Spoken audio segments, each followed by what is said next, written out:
Every week I meet people like Emily, Jason, and Linda in my clinic who tell me the same frustrating story. They say they are eating clean, avoiding junk food, trying to follow every health rule they have heard online, and yet their thyroid numbers are still off.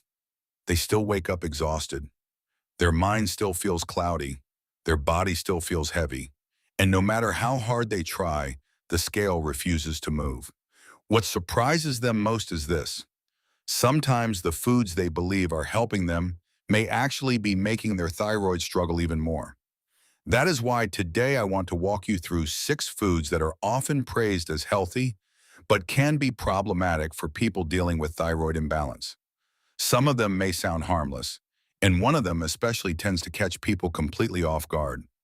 My name is Dr. Michael Carter, and for years I have worked with people who want to improve fatigue, weight gain, inflammation, and hormone issues through practical nutrition and lifestyle changes. One of the biggest mistakes I see is not that people are eating badly, but that they are eating the wrong healthy foods for their specific condition. Let's begin with the first category, and this one is probably the most debated of all, fruit. Now, before anyone misunderstands me, fruit is not the enemy. Fruit contains vitamins, antioxidants, fiber, and many nutrients the body can benefit from. But when it comes to thyroid problems, especially when inflammation, insulin resistance, or weight gain are part of the picture, the amount and type of fruit matter a great deal. Many people with thyroid issues eat large portions of sweet fruit throughout the day because they assume natural sugar is always harmless. But natural sugar is still sugar. If you are eating bowls of grapes, multiple bananas, mangoes, smoothies packed with fruit, and snacking on dried fruit all day, your blood sugar and insulin can rise more than you realize. When insulin stays high, inflammation can worsen, and that can make it harder for the thyroid and the rest of the hormonal system to function smoothly. A much smarter approach is to keep fruit moderate and choose options that are gentler on blood sugar, such as blueberries, raspberries, strawberries, green apples, pears, or papaya. In many cases, one serving a day is far more supportive than constantly grazing on the sweetest fruits you can find. The second food group that concerns me is peanuts and peanut butter. A lot of people think peanut butter is one of the healthiest foods in the kitchen, especially because it is convenient and high in protein. But peanuts are not the same as tree nuts like walnuts, almonds, or Brazil nuts. Their fat profile is different, and they tend to be much higher in omega-6 fats, which can push the body toward a more inflammatory state when eaten in excess. There is also another concern that many people never hear about. Peanuts can be vulnerable to contamination during growing and storage, especially from molds that may produce harmful compounds. For sensitive people, that additional burden can be one more thing the body has to fight against. If your thyroid is already under stress, it may be wise to choose almond butter, walnut butter, or a handful of raw nuts instead of relying on peanuts as a daily staple. Now let's move to the third item, and this is the one that often shocks people the most: spinach.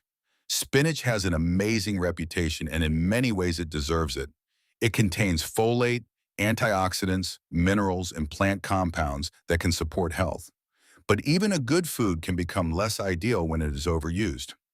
Spinach is high in oxalates, and when people consume it in large amounts every single day, especially raw, that can become an issue. I often see people putting huge handfuls of raw spinach into breakfast smoothies, then eating spinach salads at lunch, then adding sautéed spinach to dinner.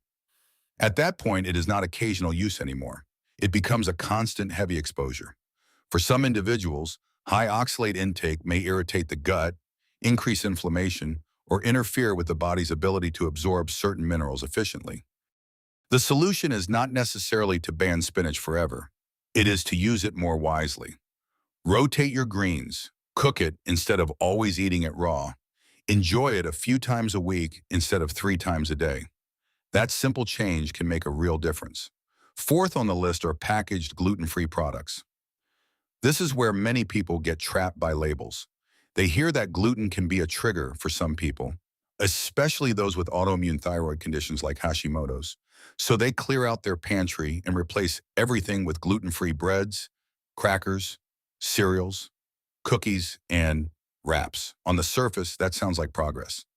But when you flip those packages over and read the ingredient list, the truth is often disappointing. Many gluten-free products are made with highly processed starches, corn flour, soy derivatives, refined fillers, gums, and synthetic additives. So while the label says gluten-free, the body may still be dealing with a product that is inflammatory, ultra-processed, and far from nourishing. A better choice is to focus on naturally gluten-free whole foods instead of depending on specialty processed products. Foods like rice, quinoa, oats that are certified gluten-free, buckwheat, and millet tend to be much more supportive than a shelf full of imitation snack foods. The fifth category is raw cruciferous vegetables. This includes foods like broccoli, cauliflower, cabbage, kale, and Brussels sprouts. These vegetables are rich in nutrients and absolutely can be part of a healthy diet, but preparation matters. In their raw form, and especially in large amounts, they contain compounds that can interfere with the body's use of iodine. Since iodine is important for making thyroid hormone, this becomes relevant for people whose thyroid is already struggling. The issue usually shows up when someone is juicing raw kale every morning, eating giant raw broccoli salads, and piling on raw cabbage every day, all while already low in iodine or dealing with thyroid dysfunction. The answer is not fear. It is balance. Cooking these vegetables reduces those troublesome compounds significantly. Steaming, roasting, or lightly sautéing them makes them much easier for most thyroid patients to tolerate. And instead of eating huge amounts, keeping portions moderate is usually the wiser path. Finally, the sixth category is high iodine foods and supplements. This is one of the most misunderstood areas in thyroid nutrition.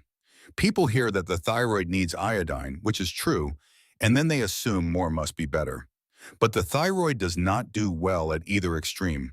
Too little iodine can create problems, but too much iodine can also throw the gland into distress, especially in autoimmune thyroid conditions. I have seen people use kelp tablets, seaweed snacks, iodine drops, and multiple supplements containing iodine all at the same time, thinking they are giving their thyroid extra support. In reality, they may be overwhelming it. Foods such as seaweed, kelp, nori, seafood, and iodized salt can all contribute iodine, and when those are combined with supplements, intake can climb quickly. The goal is not to avoid iodine completely. The goal is to avoid excess and pay attention to the total amount coming from your diet and pills. If you already use a supplement with iodine, it may be smart to be more careful with heavily iodine-rich foods. On the other hand, if your diet contains almost none, using iodized salt in a reasonable amount may help you avoid deficiency. What I want you to understand is that thyroid healing is rarely about one miracle food. It is often about removing daily habits that quietly keep the body inflamed, stressed, and nutritionally imbalanced. Many people feel discouraged because they think they are failing, when really they just have not been given the right strategy for their body. Sometimes the foods that look perfect on social media or in generic diet advice are not the foods your thyroid needs right now. That does not mean these foods are bad for everyone. It means context matters, quantity matters, frequency matters. Your body's condition matters.